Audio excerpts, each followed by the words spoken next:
wabarakatuh. Halo, nama saya Dina Nurrahmawati, bisa dipanggil Dina. Saya dari SMKN 1 Dukon. Ini tugas dari mata pelajaran PDE, Pekerjaan Dasar Elektromekanik.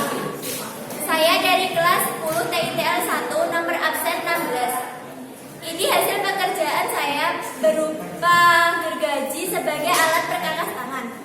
Nah, cara membuat gergaji ini cukup mudah.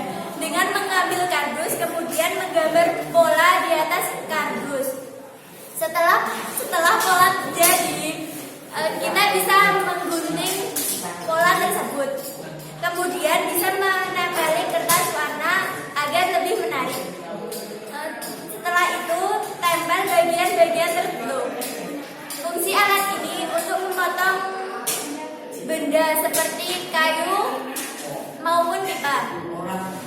Cara menggunakan alat ini, pegangan gergaji, kemudian tempelkan gergaji pada dasar kayu dan maju mundurkan secara beraturan. Demikian hasil kerja saya. Oke ya teman-teman, jangan lupa di